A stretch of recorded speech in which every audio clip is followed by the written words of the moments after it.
Muy bien, quiero comenzar introduciéndome esta mañana, estableciendo la idea de que probablemente en la mayor parte de congregaciones, este día, que no es muy común que caiga un día domingo 24 de diciembre, se está celebrando el culto navideño.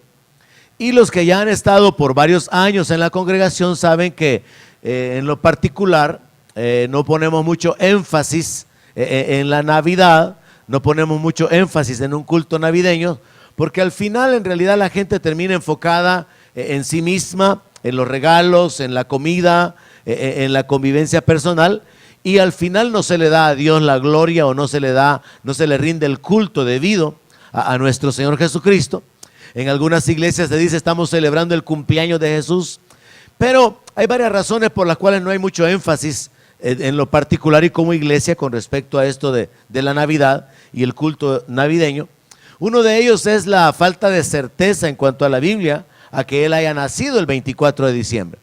Y esto más bien pertenece a una tradición católica, a una tradición católico-romana, donde se sustituyó ahí el adorar a cierta divinidad, conectarla ahí con Nimrod, que era un dios que resucitaba o que resucitó, y luego esto se conecta con un árbol navideño, que nada tiene que ver ni con la Biblia, ni con la Navidad, y nos vamos desviando ahí con costumbres paganas, de manera similar como lo que sucede en la Pascua. Por ejemplo, en Estados Unidos aparece un bendito conejo con unos huevos. Y dígame usted qué tiene que ver un conejo con huevos si los conejos no nacen de huevos. Pero luego, ¿qué tiene que ver el bendito conejo con la Pascua? No tiene que ver nada.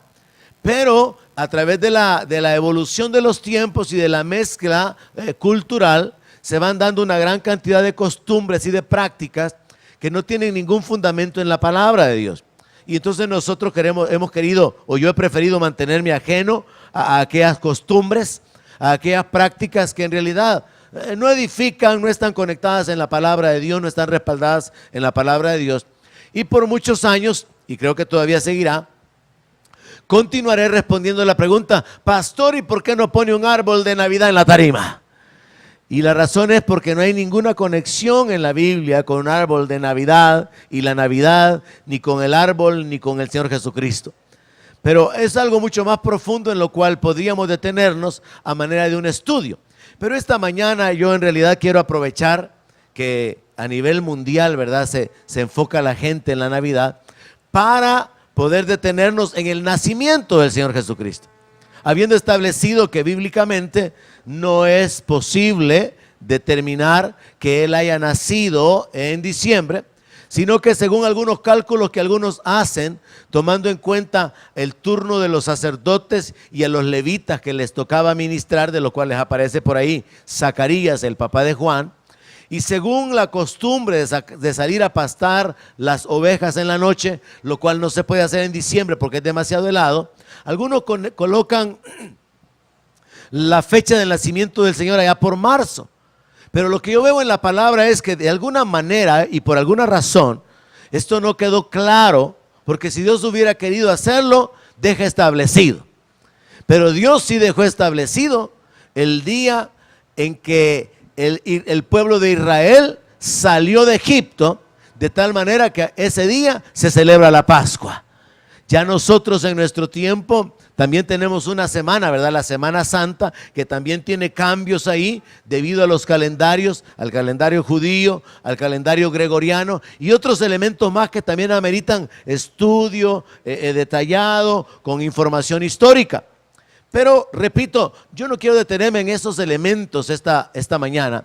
Quiero detenerme en algunos eventos que sucedieron cuando el Señor Jesús nació. Porque lo más importante es entender esto: Dios envió a su Hijo y lo envió como el Salvador del mundo. Pero hay una gran cantidad de elementos conectados ahí con este evento que es importante ponerlos en nuestro corazón. Así que quiero que vayamos a Lucas capítulo 2, verso 8, y vamos a ocupar este pasaje hasta el verso 18.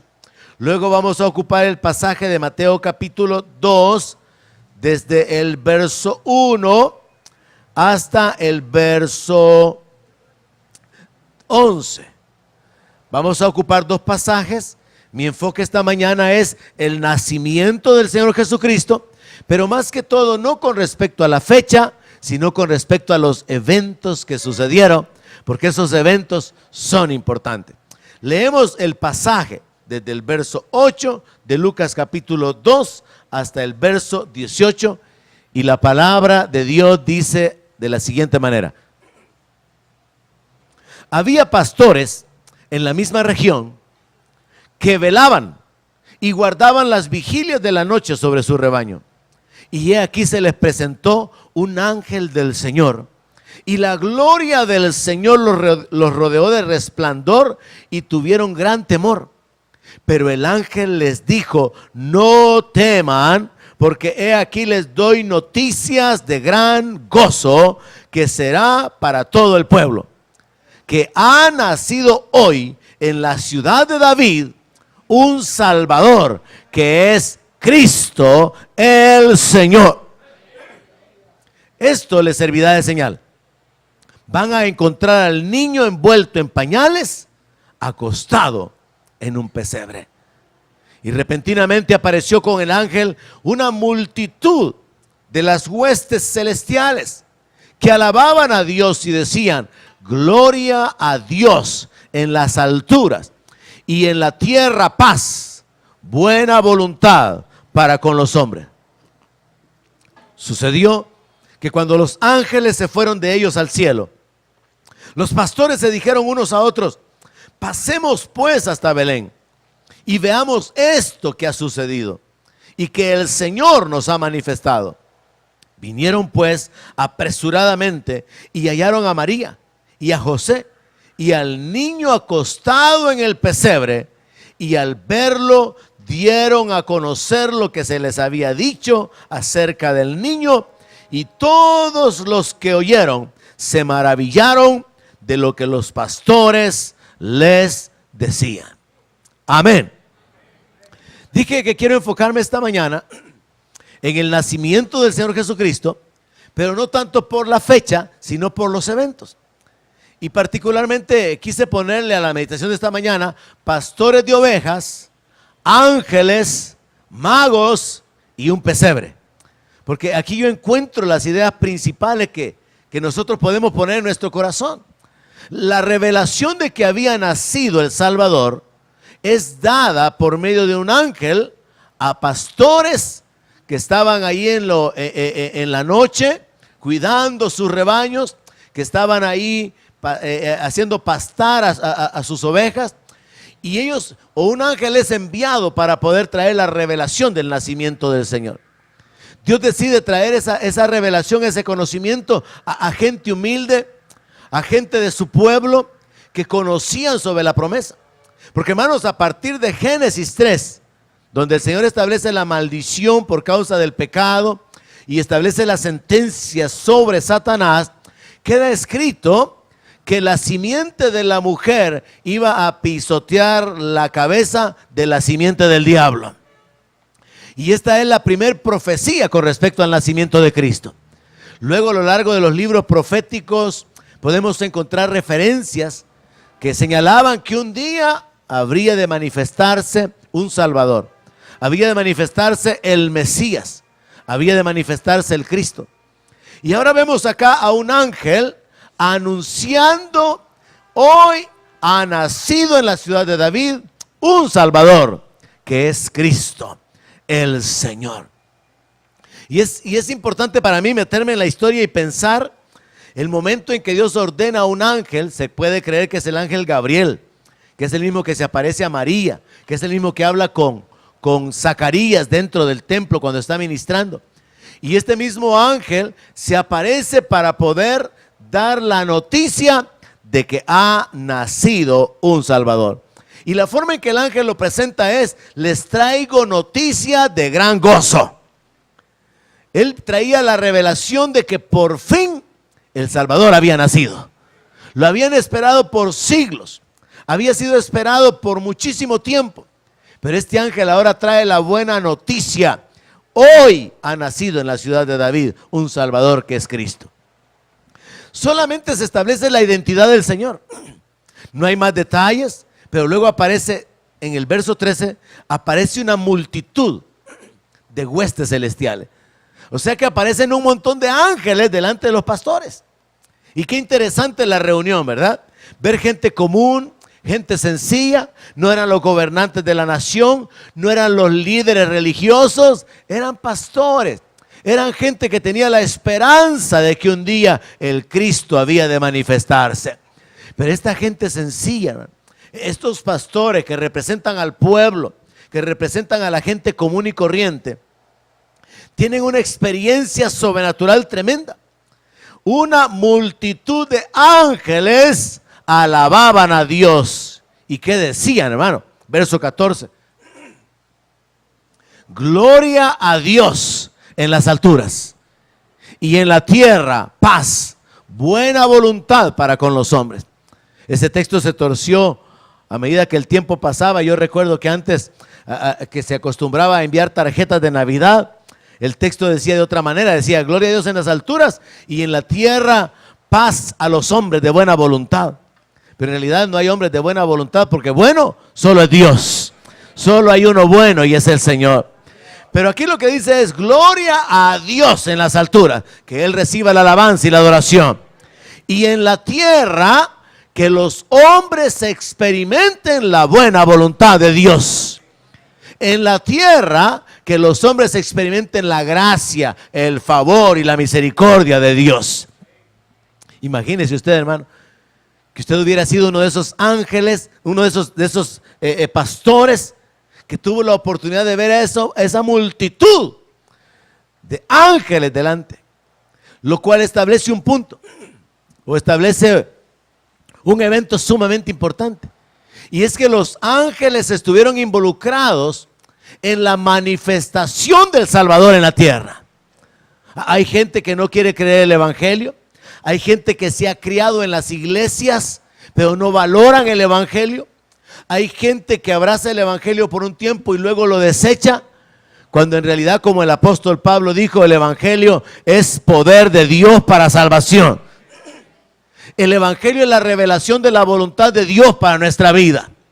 El evangelio son las buenas nuevas del propósito de Dios de salvarnos, restaurarnos, bendecirnos, salvarnos, sanarnos. ¿Alguien puede decir amén a lo bueno que estoy diciendo? El evangelio debe de ser valorado como tal. Es la revelación del cielo.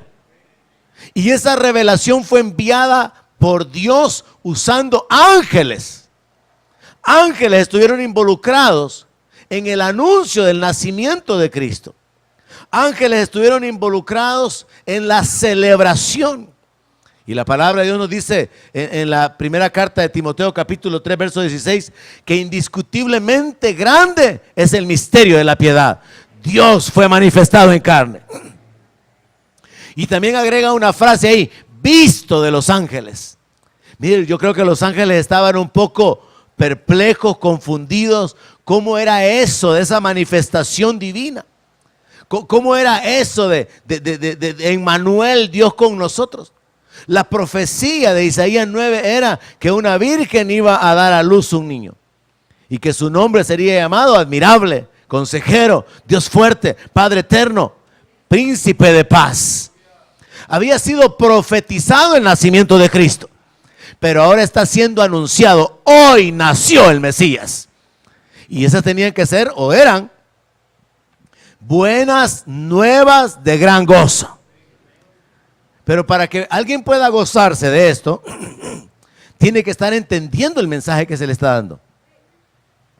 Tiene que entender cuál es la necesidad que se tiene y cuál es la provisión que Dios ha hecho. Y en este caso, Dios trae esta revelación por medio de los ángeles a los pastores. Ellos reciben esa información con gozo, ellos la reciben con alegría. Y dice la palabra de Dios que cuando los ángeles se fueron de ellos, verso 15, los pastores se dijeron unos a otros, pasemos pues hasta Belén y veamos esto que ha sucedido y que el Señor nos ha manifestado. Mire, la actitud de ellos no fue de duda, como para ir a comprobar. La actitud de ellos no fue, vamos a averiguar a ver si es cierto. vamos a ver si es cierto que encontramos lo que este ángel ha dicho. No, dijeron, veamos esto que ha sucedido. Y esto nos revela la identidad de los pastores. Eran personas que esperaban la manifestación del Salvador. Eran personas del pueblo de Dios que estaban esperando al Mesías, estaban esperando al Salvador. Y eran personas de fe que creían que la voluntad de Dios se había de manifestar en sus vidas. Así que hacen esta declaración: veamos esto que ha sucedido y que el Señor nos ha manifestado. Verso 16 dice: vinieron pues apresuradamente y hallaron a María y a José y al niño acostado en el pesebre, y al verlo dieron a conocer lo que se les había dicho acerca del niño. Imagínense qué interesante, hermano, Dios moviendo todas las piezas. Ángeles son movilizados para anunciar el nacimiento de Cristo. Luego los pastores son movilizados para poder anunciar lo que los ángeles habían dicho. Así que ahora podemos encontrar la escena donde María y José están con el niño y ellos se aparecen, los pastores se aparecen y se aparecen contando una historia.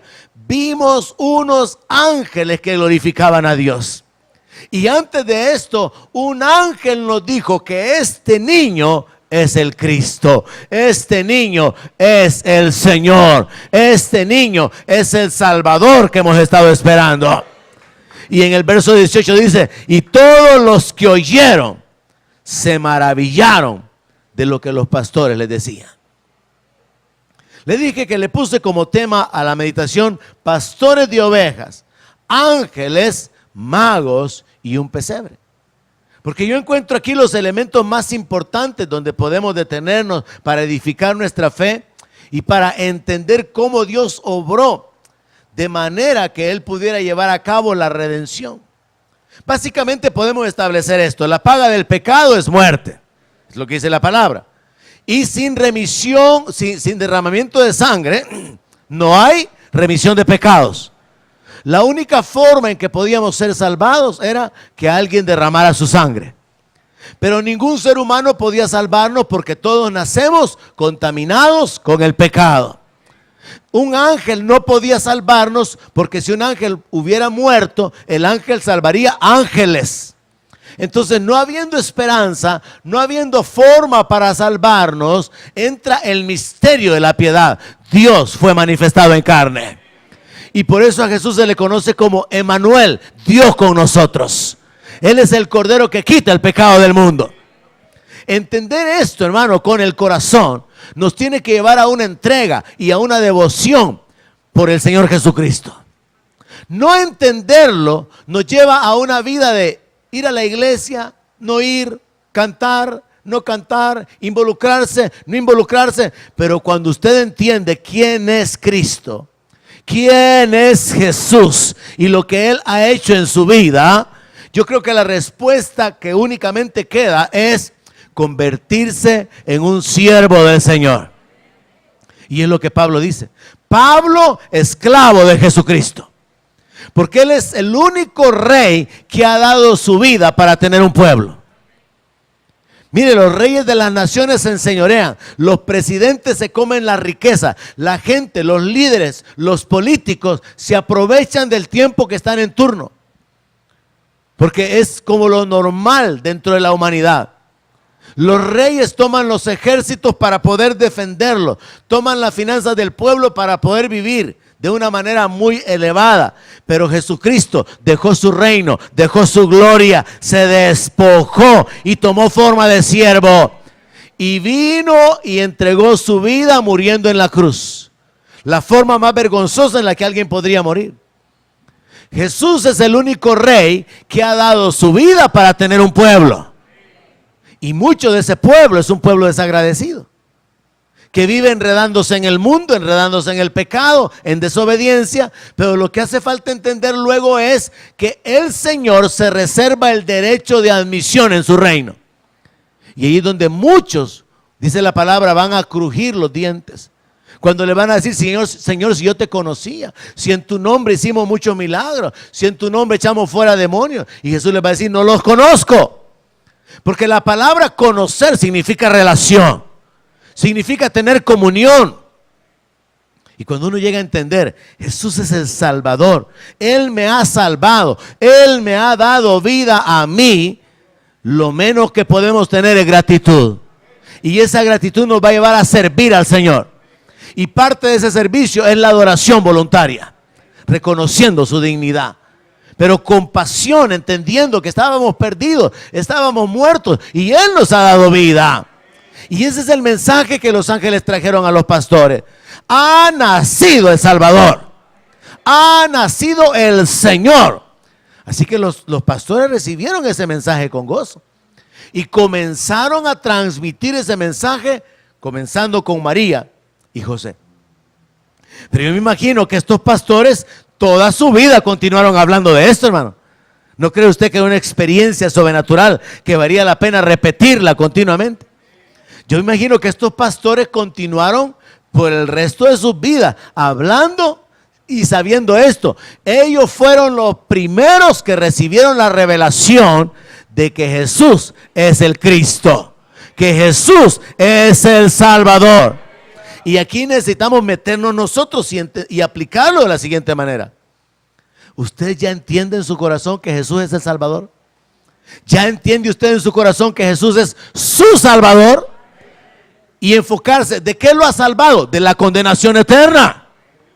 ¿De qué lo ha salvado? Del poder del diablo.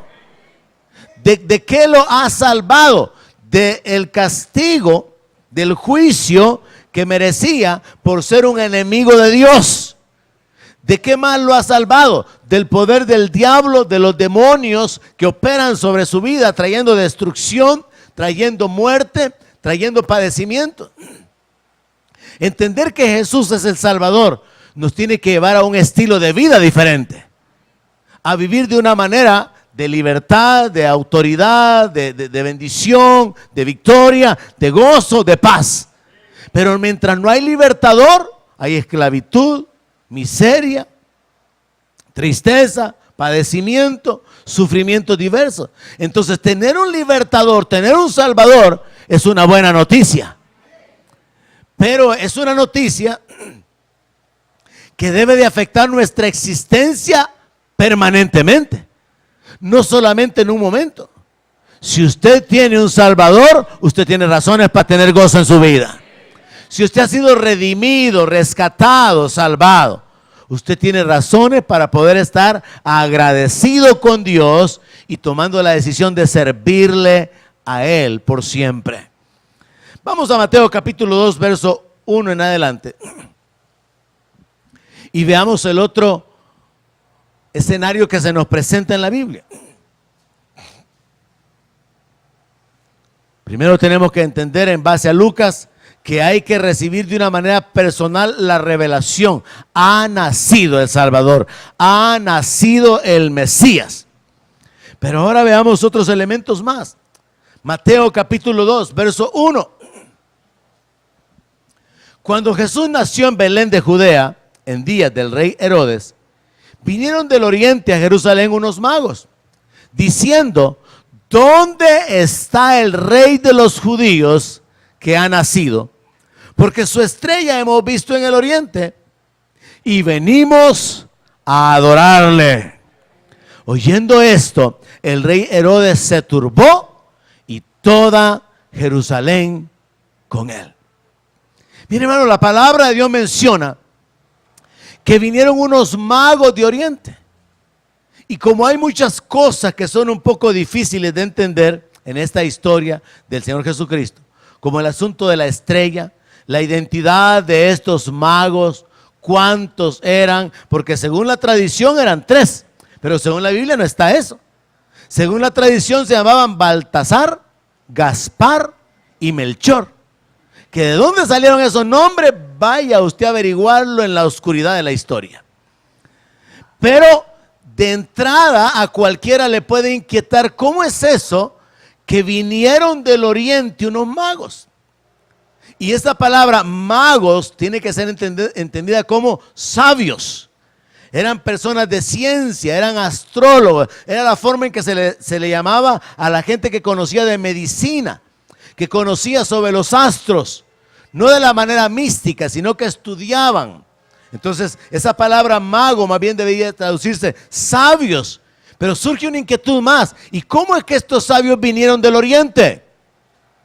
La mejor explicación que yo he escuchado es que cuando Daniel recibió las profecías, cuando él estaba siendo cautivo allá con Nabucodonosor y luego el resto de los reyes, Belsasar y luego Darío, allá en aquellos imperios bajo los cuales el pueblo de Israel había sido sometido, Daniel recibió revelaciones acerca de los imperios, acerca de los reinos, pero también él recibió la revelación acerca de una roca no cortada con mano humana que venía a destruir todos los reinos y que se levantaba como un monte y que su reino iba a ser eternamente y para siempre. Y esa revelación que está escrita en el libro de Daniel, según la mejor interpretación que yo he encontrado en la Biblia, fue la base para que gente se quedara inquietada con respecto a un rey que sería establecido en Israel, pero no solamente como rey en Israel, sino como el rey de toda la tierra. Entonces hay un conocimiento ahí que demandaría también un estudio histórico, un estudio de las profecías. No voy a detenerme en eso, solamente en el elemento de que los magos vinieron de Oriente, lo cual nos revela que había gente que conocía las profecías con respecto al nacimiento del Señor Jesucristo fuera de Israel. Y estos vinieron preguntando por el rey de los judíos que había nacido. Ahora, dice aquí la palabra que Herodes oyó esto. Herodes incluso los mandó a llamar para que pudieran darle información de lo que ellos conocían.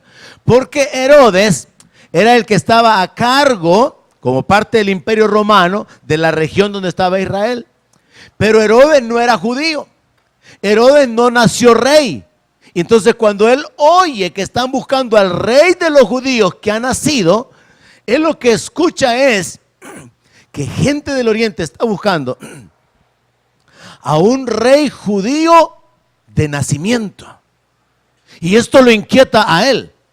Porque si se levanta un rey entre los judíos, significa que el reino del cual él es parte va a ser removido. Y por eso la palabra aquí dice que el rey Herodes se turbó. Ahora nosotros podíamos sentirnos inquietados también, porque la palabra aquí no menciona que los magos dijeron su estrella hemos visto. Y esto de la estrella es otro conflicto. ¿Y qué era pues? Algunos dicen que fue ciertos movimientos planetarios, algunos dicen que fue la luna, otros dicen de que hubo cierta estrella que se pudo observar más cerca de la tierra, pero realmente nosotros limitémonos a lo que la palabra dice. Porque lo que la palabra dice es que ellos vieron una estrella, ellos supieron de alguna manera sobrenatural por la revelación de Dios que esa estrella era la revelación del nacimiento del rey de los judíos y esa estrella se movía. No vamos a darle ninguna otra interpretación que si esto, que si aquello. No, simplemente era una estrella que de hecho hasta desapareció de la vista de ellos por un tiempo y por eso fue que ellos se fueron a preguntar sobre el nacimiento del rey, porque por un tiempo parece que dejaron de ver la estrella, como lo vamos a ver más adelante. Pero en fin, ellos dijeron, hemos visto en el oriente su estrella y venimos a adorarlo. Así que definimos o nos limitamos a entender únicamente esto: Dios tiene todo el poder para hacer que un burro hable, y Dios tiene todo el poder para abrir caminos en el desierto, para abrir el mar y para poder crear una señal visible, una luz en el cielo, algo sobrenatural que sirvió para guiar a los magos. Los magos fueron avanzando a medida que esa luz iba avanzando, y la única forma de describirlo era una estrella. Pero lo más importante es que estos judíos dijeron, hemos visto su estrella en el oriente y venimos ¿a qué? A adorarle. Mire, ¿cómo es posible que esta gente que no era parte del pueblo de Israel hicieran un viaje tan largo para venir a adorar al rey de Israel? Es posible solamente si eran personas de fe, al igual que Rahab. Recuerde usted que a Rahab, cuando la encontraron, ella dijo, miren, les dijo, cuando su Dios haya entregado mi pueblo bajo su dominio, acuérdense de mí. ¿Qué es lo que estaba diciendo Rahab? Yo ya sé que el Dios de ustedes es más poderoso que nuestros dioses.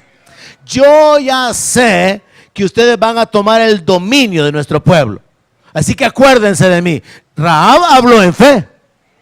Así que ahora vemos a un grupo de hombres aquí que tienen fe y entienden algo. Y es el punto principal esta mañana, hermano. Jesús es digno de adoración. Por eso la palabra de Dios dice, al que está sentado en el trono y al Cordero, sea la gloria por los siglos de los siglos. Jesús es digno de adoración. Y esta gente viene de lejos. La primera revelación fue para los pastores por medio de un ángel. Pero la segunda revelación es para estos sabios, de una manera sobrenatural por medio de una estrella. Por medio del conocimiento profético que ellos habían adquirido, que ellos habían escuchado, probablemente, es lo más seguro, en el tiempo de Daniel allá en Babilonia. Así que estos magos vienen, entendamos que son sabios, preguntan por el rey, pero aquí hay un detalle. Ellos habían visto la estrella, pero en el verso 2 dice que ellos están preguntando, ¿dónde está el rey? Y aquí, hermano, yo encuentro un error que nosotros cometemos a veces. Dios comienza a revelarse en nuestra vida y nos desconectamos de la revelación de Dios y comenzamos a depender de los hombres. Quiero que me sigan en este punto. ¿Quién les había revelado el nacimiento del rey de los judíos? Dios, sobrenaturalmente por medio de una estrella. Pero ¿qué están haciendo ahora? Están preguntando, ¿y dónde está el rey? ¿Alguien sabe dónde está el rey? Se bajaron al nivel humano. ¿Qué me muestra esto a mí? Cuando perdemos la dependencia de Dios, la comunión con Dios, la revelación de Dios se detiene y nos bajamos al nivel humano. Tal parece que en este punto ellos habían dejado de ver la estrella y ellos están contando, es que vimos su estrella y hemos venido aquí porque estamos buscando al rey de los judíos, al que ha nacido, porque queremos adorarlo. Paréntesis, pero ya no vemos más su estrella, entonces queremos que ustedes nos ayuden a saber dónde está la estrella.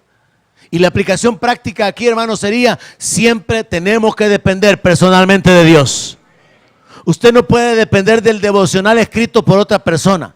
Usted no puede depender por la palabra que otra persona le traiga, depender de la palabra profética de otra gente. Los que son hijos de Dios son guiados por el Espíritu de Dios. Usted tiene que aprender a depender de Dios cada día, no de su propia sabiduría, ni lo que otras personas dicen, sino lo que Dios está hablando a su vida y a su corazón. Cierro el paréntesis. Vemos aquí entonces, los magos, que son unos sabios, están preguntando por el rey. Dios se los estaba revelando, pero ahora ellos han caído en el nivel humano. Ellos reconocen, saben que Israel va a tener un rey de su propio linaje, no un rey que ha sido puesto ahí por el imperio dominante, sino el rey de los judíos que ha nacido, uno de su propia descendencia. Vimos su estrella, una señal divina, algo sobrenatural, una luz del cielo que los guiaba. Venimos a adorarle. Era el propósito de venir de lejos. ¿Por qué, hermanos? Porque el rey de los judíos, que ahora también es nuestro rey, él merece toda la adoración en los cielos, en la tierra y debajo de la tierra, porque él es el rey de reyes. Él merece toda la gloria. Entonces vea, Dios se revela por medio de los ángeles a los pastores, pero mientras tanto, y quizás mucho tiempo antes, para que tuvieran tiempo de avanzar, Dios se revela sobrenaturalmente a los magos. Y todo coincide. Los pastores vienen a ver al niño, los magos vienen buscando al niño y vienen para adorarlo, vienen para reconocer su dignidad, su gloria. Ahora es importante también señalar que leímos en el texto que cuando Herodes oyó eso se turbó. Verso 3. Y toda Jerusalén con él. ¿Por qué se turbaron? Herodes se turbó y toda Jerusalén también. ¿Por qué? Porque no sabían nada. No sabían que el Cristo ya había nacido. No sabían que el Salvador, no solamente de Israel, el Salvador del mundo había nacido. Estaban sorprendidos. No sabían absolutamente nada sobre esa manifestación. Y me extraña a mí el hecho de que se menciona que Herodes se turbó, pero se incluya a Jerusalén, porque Jerusalén es la ciudad de David. Jerusalén representa al pueblo de Dios, donde se supone que estaban esperando al Mesías. Y resulta que ellos no sabían nada. En otras palabras, y aquí hago otra aplicación práctica, los que debían de saber, no sabían. Y esto me lleva a mí a la aplicación práctica de gente de iglesia. Gente nacida, criada en el evangelio. Gente dentro de la iglesia, pero que no tienen una relación personal con Jesús. No saben sobre el milagro del nuevo nacimiento. No saben sobre la unción. No saben sobre el poder del Espíritu Santo. Mire, para mí es normal y es lógico entender que aunque en que los sacerdotes son personas estudiadas, porque pasan años en seminario antes de ser establecidos como curas o como sacerdotes, mientras que por el otro lado hay una gran cantidad de pastores y pastorcitos que ni entrenamiento han tenido y están hablándole al pueblo y están enseñando y están como líderes y están guiando a la gente a su manera o en su ignorancia. Aunque es una verdad, le repito, que los sacerdotes han estudiado años, pero han estudiado historia. Han estudiado no la Biblia. Han estudiado aspectos que tienen que ver con el desarrollo de los dogmas y las doctrinas que se han ido desarrollando en el interior de la Iglesia Católica, no los principios del reino, no las verdades del reino, porque a la larga los sacerdotes son ignorantes de la palabra de Dios. Pero también hay un montón de pastores que son ignorantes de la palabra de Dios porque no han tenido formación, no han sido edificados, no han sido entrenados, no han sido levantados como líderes. Muchos lo que hicieron fue dividir una iglesia, eran líderes, eran diáconos y dijeron, bueno, pues nos vamos con un grupo de personas y se comenzó una iglesia. Pero no estaban capacitados, no estaban llamados por Dios para poder llevar a cabo ese ministerio.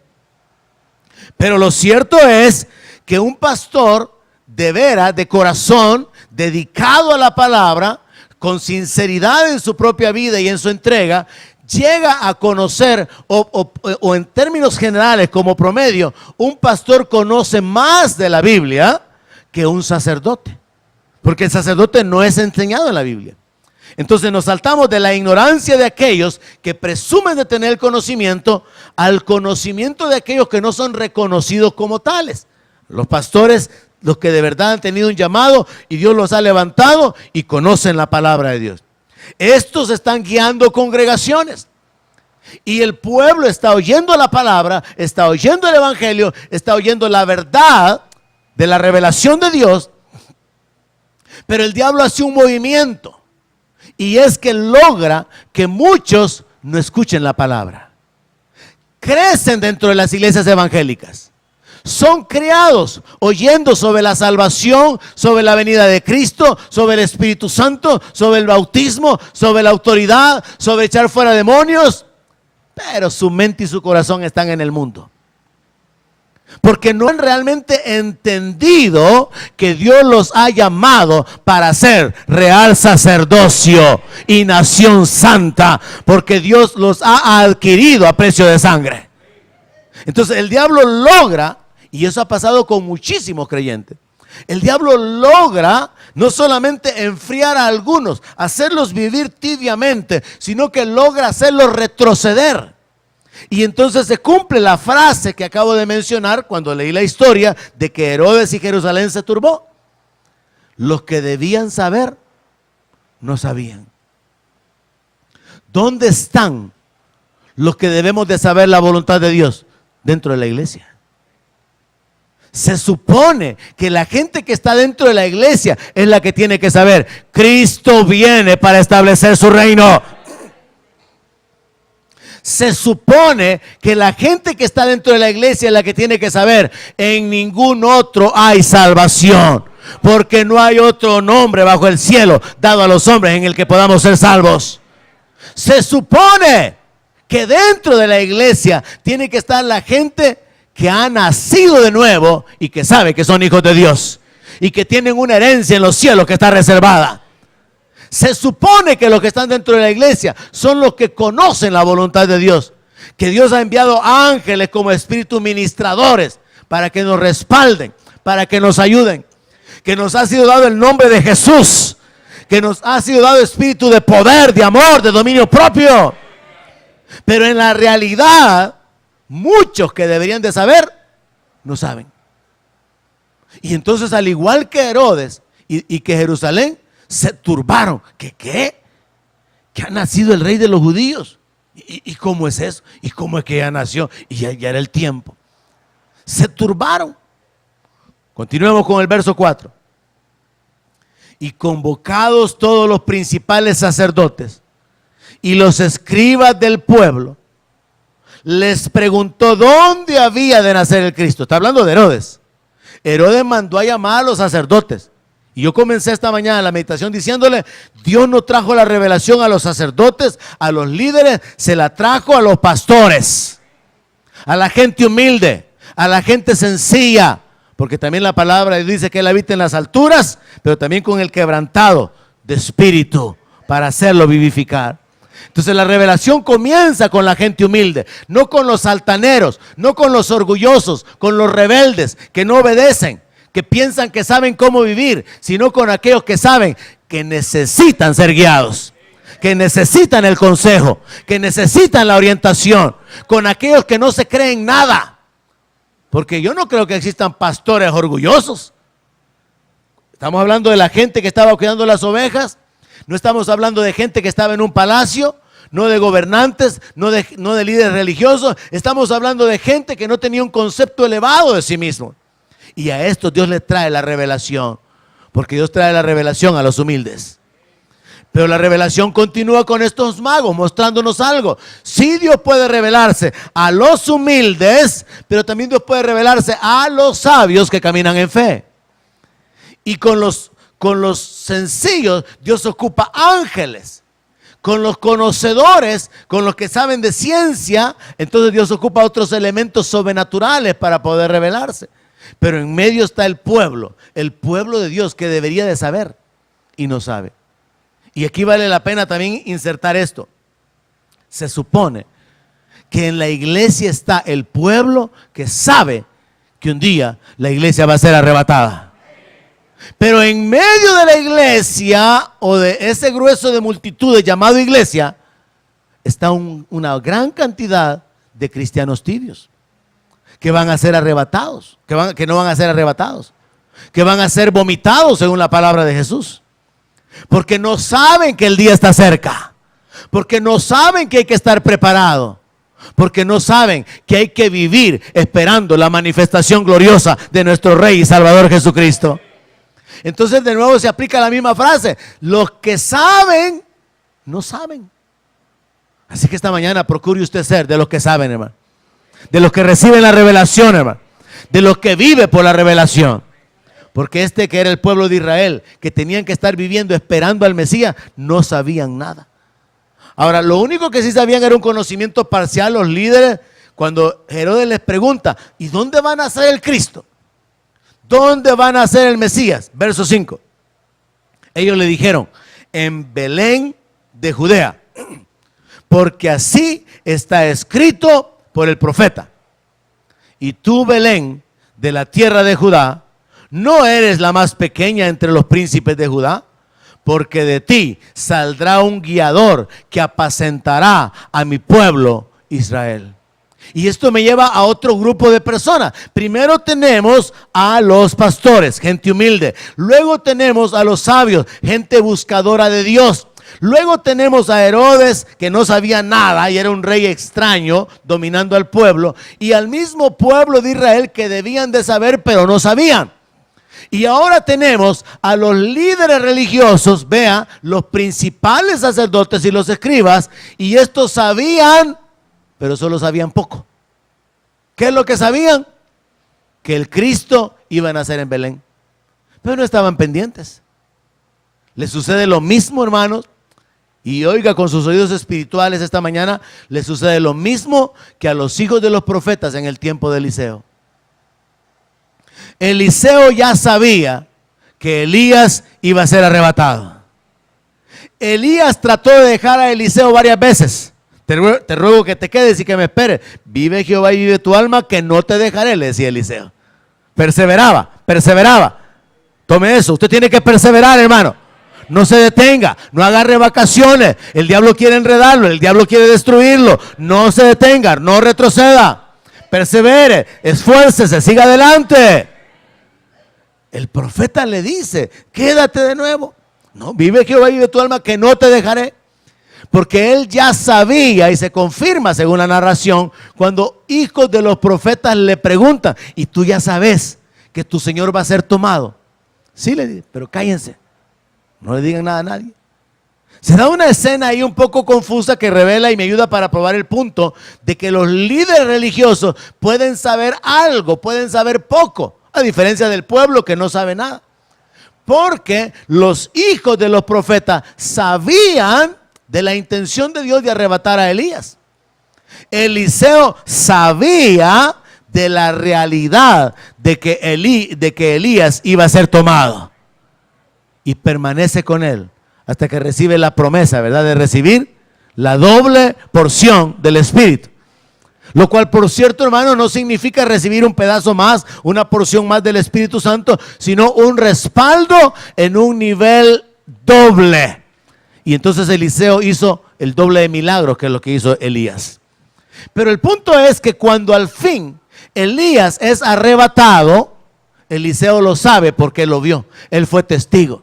Él clamó, Padre mío, y su gente de a caballo. Recibió el manto. Él sabe que es una realidad que su maestro ha sido arrebatado. Para los verdaderos creyentes, hermano, va a ser una realidad no ver a su maestro ser arrebatado, sino participar del arrebatamiento y ser levantados con el Señor para encontrarnos con el Señor mientras cuerpos son glorificados. ¿Alguien puede creer eso?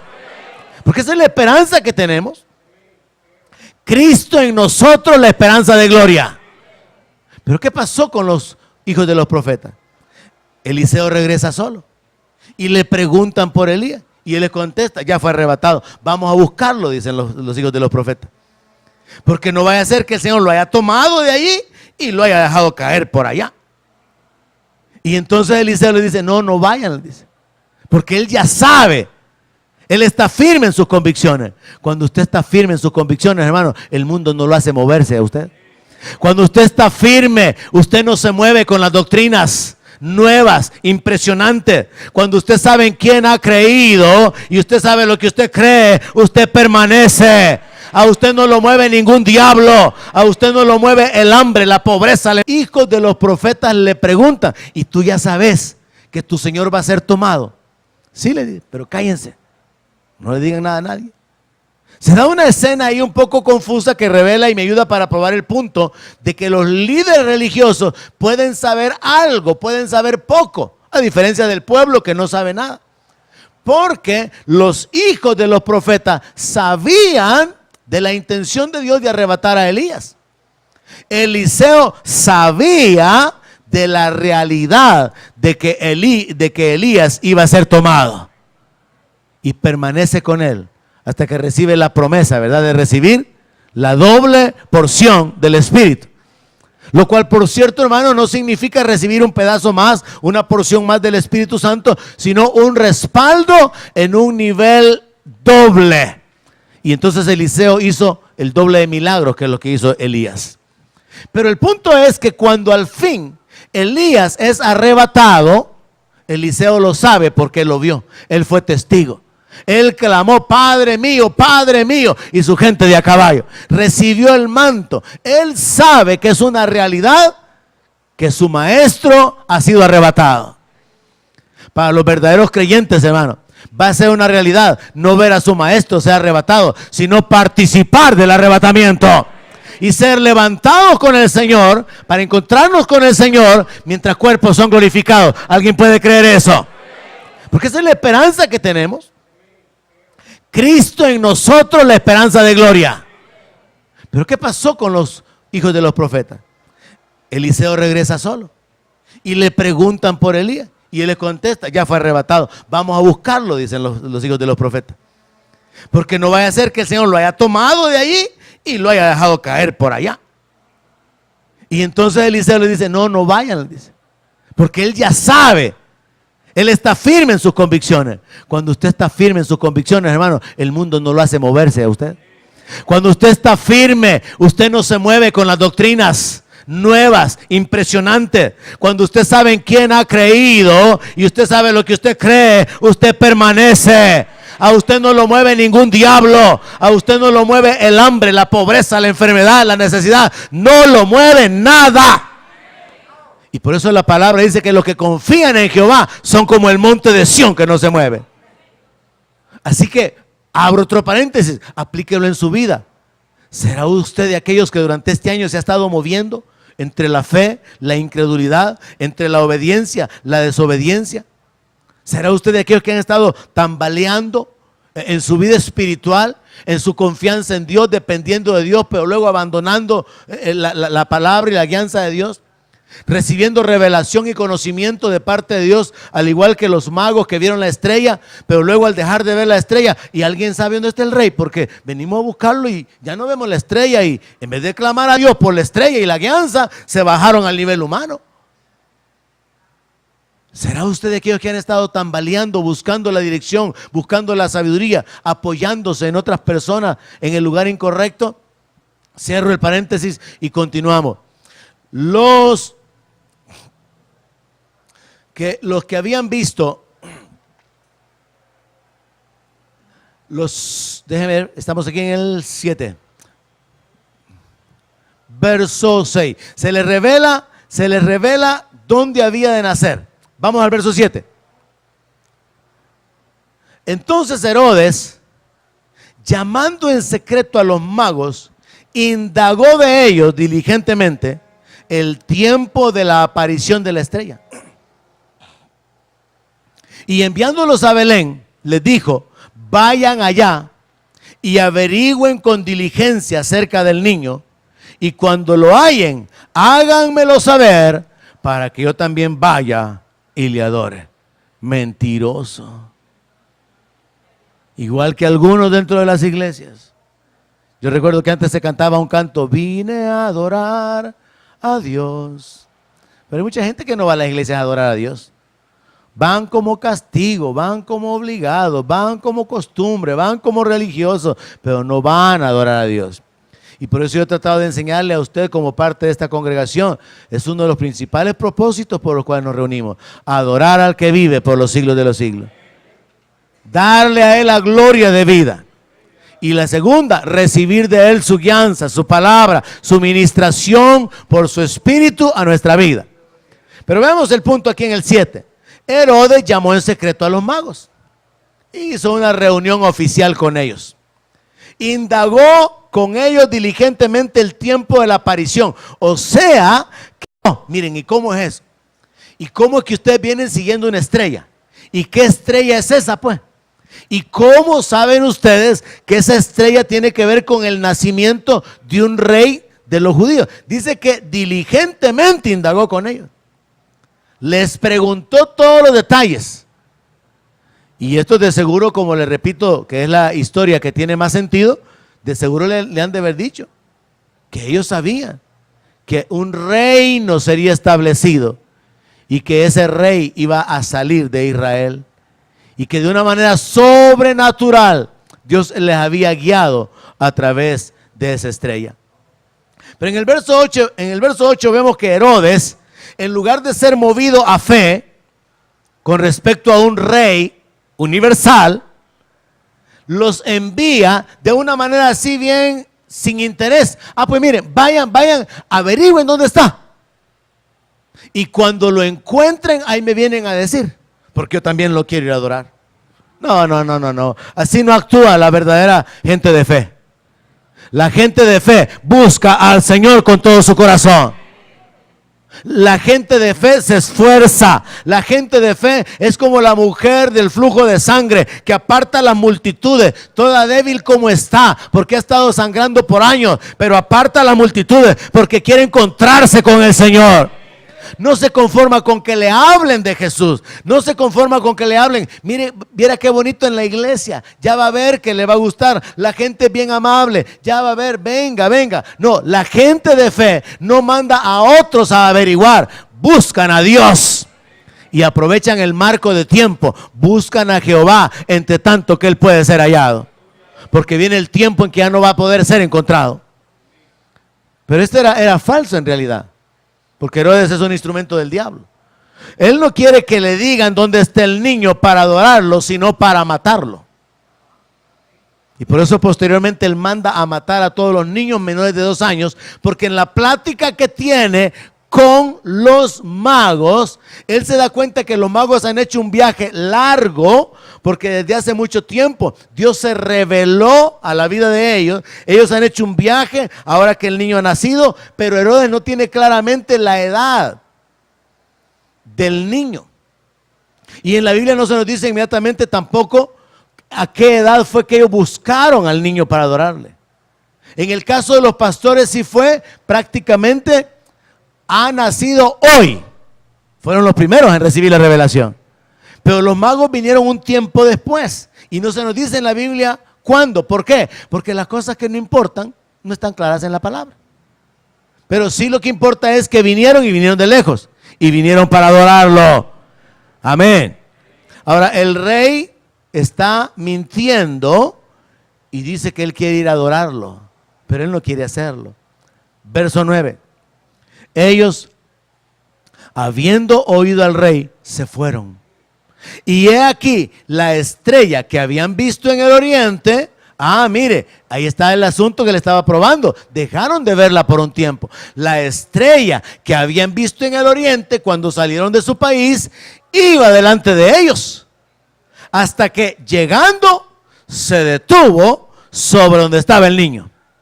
Y por eso le digo, hermano, no demos vía aquí con que una conjunción de planetas, que la luna, que un reflejo. No, hermano, simplemente Dios sobrenaturalmente estableció una señal luminosa para poder guiar a estos hombres.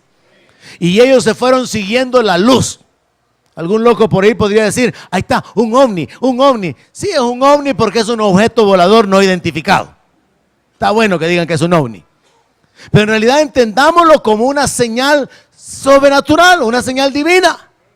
Y dice que vieron la estrella que iba delante de ellos y llegando se detuvo donde estaba el niño.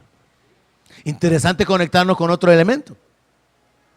Dice la palabra de Dios que los que son guiados por el Espíritu, estos son hijos de Dios. Cuando usted ya nació de nuevo, usted puede ser guiado por el Espíritu desde su interior. Cuando usted no ha nacido de nuevo, usted piensa con su mente natural.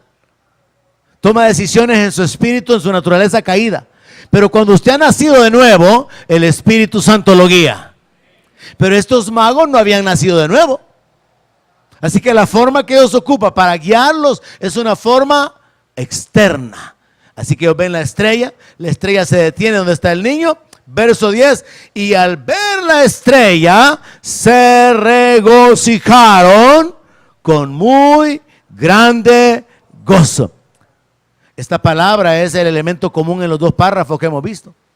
El ángel les dijo a los pastores, les traigo nuevas de gran gozo. Sin embargo, mire la reacción. ¿Alguien tiene gozo esta mañana porque es salvo? No mucho, ¿verdad? Así más o menos. Así más o menos. Pero aquí se nos habla de gran gozo. Dice que se regocijaron con muy grande gozo. Y al entrar en la casa, vieron al niño con su madre y postrándose, lo adoraron y abriendo sus tesoros, le ofrecieron presentes: oro, incienso y mirra. La estrella había desaparecido por un momento. Abro paréntesis, aplicación práctica. Quizás este año usted se sintió en su vida como que de repente Dios dejó de guiarlo. Perdió la dirección que Dios le estaba dando en su vida. Perdió el respaldo, la evidencia del respaldo de Dios en su vida. Incluso como que Dios lo abandonó y hasta cosas malas le pasaron este año. Pero la gente de fe no retrocede. La gente de fe persevera. El apóstol Pablo hizo una diferencia entre él y los que retrocedían, y él dijo: mas nosotros no somos de los que retroceden, sino de los que perseveran para preservación del alma. Hay una decisión en nuestra vida que tiene que ser tomada continuamente, y es: voy a seguir adelante. No importa que aparentemente Dios me ha abandonado, Dios no me oye, he dejado de recibir su guianza, porque Dios va a terminar su obra en mi vida y yo voy a continuar dependiendo de Él. Voy a continuar esperando en Él. Vea el punto. Los magos se fueron a preguntar por el rey, porque dejaron de recibir la revelación. Pero luego Dios vuelve a hacer que se manifieste la guianza sobrenatural por medio de la estrella. Y ahora ellos se alegran. ¿Por qué? Porque están recibiendo la revelación divina. Entonces algunos aquí tienen que estar listos, porque la revelación de Dios viene para sus vidas. Dejaron de ver la mano de Dios, dejaron de ver el respaldo de Dios, pero la gloria de Dios ha estado detrás de ustedes y está a punto de manifestarse por causa de seguir esperando en Él. La gloria de Dios va a manifestarse porque Dios se glorifica mostrando su poder en nuestra vida. Mire, Dios se glorifica haciendo misericordia. Dios se glorifica salvando, sanando. Dios se glorifica bendiciendo. Entonces, cuando nosotros estamos en una condición de necesidad, es la oportunidad para un milagro. Debemos caminar en fe, y es la oportunidad para que Dios dé gloria a su nombre. Dios se glorifica a sí mismo, obrando su perfecta voluntad. Así que estos se gozaron, y al entrar en la casa, vieron al niño con su madre María. ¿Y qué hicieron? Se postraron. Se postraron. La Biblia no nos dice la edad, no nos da el tiempo, pero sí establece una cosa: la identidad de Jesús como rey. Porque está escrito que la salvación viene de Israel, la salvación viene de los judíos. El rey de los judíos es ahora nuestro rey. Y por eso espiritualmente la iglesia, los gentiles en todo el mundo, estamos conectados espiritualmente con Israel. Porque Israel es el verdadero olivo y nosotros somos el olivo injertado. ¿Alguien dice amén a eso? Hemos sido injertados en el olivo de Dios, en el pueblo de Dios. Y a nosotros se nos instruye por medio del apóstol Pablo que así como Israel fue desgajado, que nosotros tenemos que tener cuidado. No va a ser que también nosotros seamos arrancados por nuestra infidelidad, nuestra falta de devoción, de temor, nuestra incredulidad. Pero volviéndonos acá al punto, dice que al entrar en la casa, vieron al niño con su madre María, y postrándose, lo adoraron. Yo me imagino que debe haber sido causa de gran gozo para estos magos encontrar al niño, hermano. Pero piensa en esto. Siempre, siempre, siempre el asunto de la salvación ha estado conectado con fe. En el antiguo tiempo, por medio de los profetas, anunciando que un día iba a salir un vástago del linaje de David, anunciando que habría un rey, un renuevo, que iba a aparecer el sol, la estrella resplandeciente de la mañana. En el Antiguo Testamento las profecías eran: un día Él va a venir, un día Él va a venir. Para nosotros, que podemos mirar 2000 años hacia atrás y saber que hace 2000 años fue crucificado, es un asunto de fe en pensar: si yo creo que Él murió por mis pecados. y que Él resucitó y que está sentado a la diestra del Padre y que Él volverá. Fue un asunto de fe para los antiguos de que Él iba a nacer. Fue un asunto de fe para todos aquellos que anduvieron con Él, porque era un gran conflicto. ¿Y quién es este que hasta los vientos le obedecen? ¿Y quién es este que reprende a los demonios y libera a las personas? ¿Quién es este? El rey de los judíos que han crucificado. Y por eso los apóstoles entraron en un tiempo de duda, hermano. ¿Qué cree usted que pensaban los apóstoles mientras Jesús estuvo en la tumba los 3 días? Ellos no creyeron que realmente Jesús era el Mesías, el Rey, el Libertador. Porque los discípulos que iban en el camino de Emaús, que por cierto el Señor se los encontró, se ponen a contarle: tú eres el único que no sabe las cosas que han pasado. Jesús, el que nosotros creíamos que había de salvarnos, hace 3 días lo mataron. Y nosotros habíamos puesto nuestra esperanza en Él. Dudaron en ese momento. Luego viene la resurrección del Señor. Son confrontados como hombres de poca fe que no habían permanecido. Y se les da la promesa: voy a volver a venir. Y ahora es por fe que vivamos esperando a aquel que ha dicho que va a venir. Pero tanto en el Antiguo Testamento como en el Nuevo Testamento, mientras Jesús estaba presente, era un asunto de fe creer que Jesús es el Rey digno de toda la adoración. Y aquí en este tiempo es un asunto de fe, creer que Jesús viene por la iglesia para levantarla, que Jesús viene para glorificar nuestros cuerpos, que Jesús viene para levantar la iglesia y hacerla entrar en su reino. Es un asunto de fe. Un asunto de fe que va a ser estorbado por el mundo, por las atracciones del mundo, por las luces del mundo, por el pecado en el mundo, por los sufrimientos en el mundo. Pero solamente la gente de fe va al final a llegar y poder decir: he peleado la buena batalla, he terminado mi carrera, me está reservada la corona de la vida.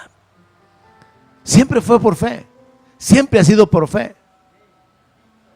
Y la fe tiene un elemento fundamental, y es que cuando creemos o entendemos la identidad de Cristo, sabemos que Él, como Rey, es digno de ser adorado.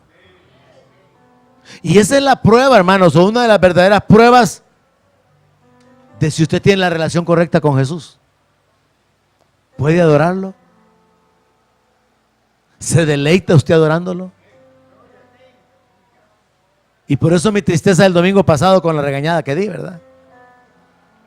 De los indiferentes, de los que estaban callados. Porque realmente, hermano, cuando llegamos a este punto, Jesús es el Rey. Él es digno de toda la gloria. Pero cuando le sumamos, Jesús es el que dio su vida para salvarnos, tiene que haber gratitud en nuestro corazón. Quiero tratar de ejemplificarlo de esta manera.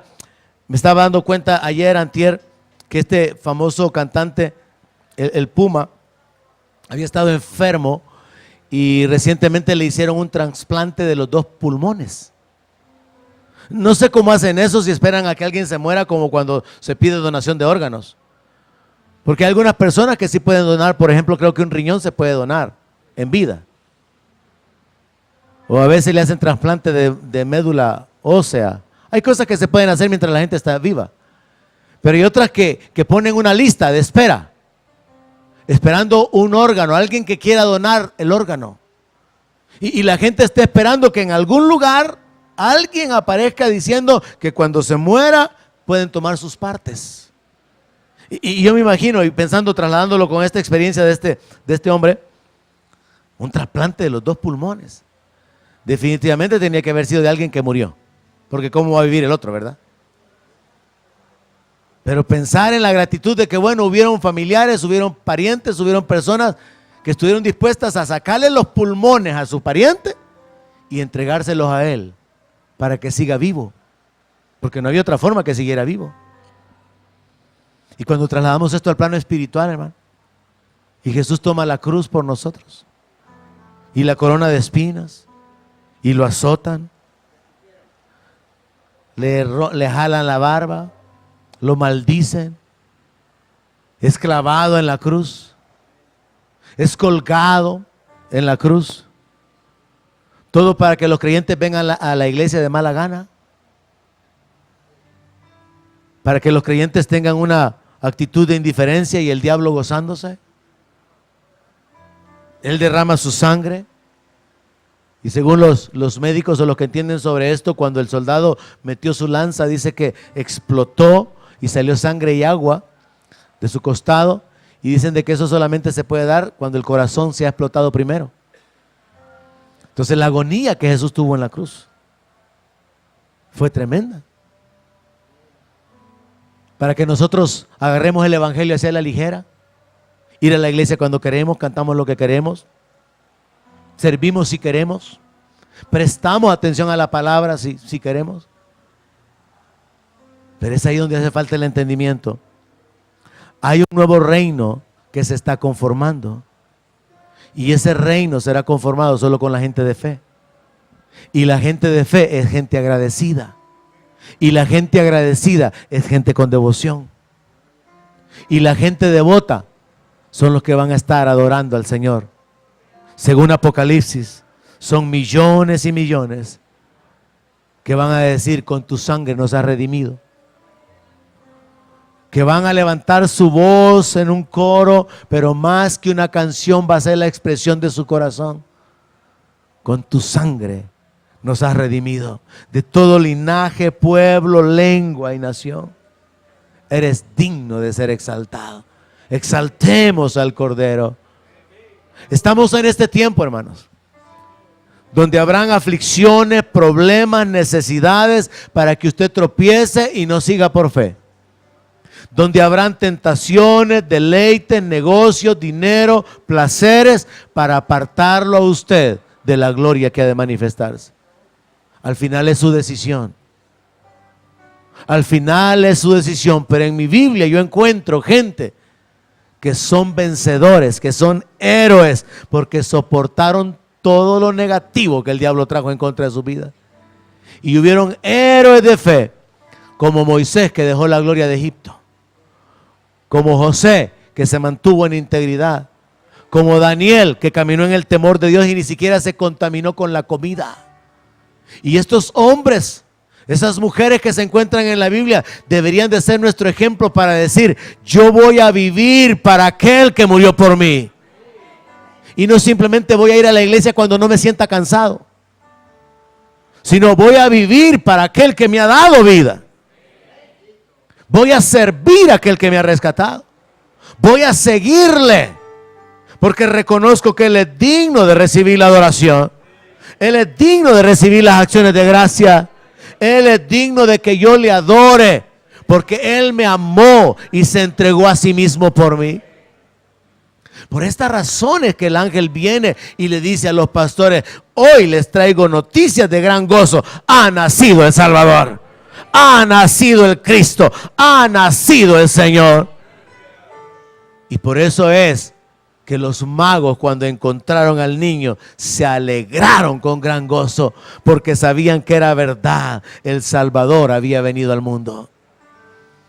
Nosotros no celebramos la Navidad. Yo acostumbro a molestar a mis amigos diciéndole: feliz falsa Navidad. A muchos, y muchos se sorprenden por eso. ¿Y por qué dice eso? Porque es una cuestión católica romana que han metido ahí a la adoración a otra divinidad, y el sol naciente y Tamuz y Nimrod y un montón de cosas por ahí que metieron a Jesús. Y ya se quedan ahí inquietos, ¿verdad? Y bote ese árbol de Navidad que es puro cuento.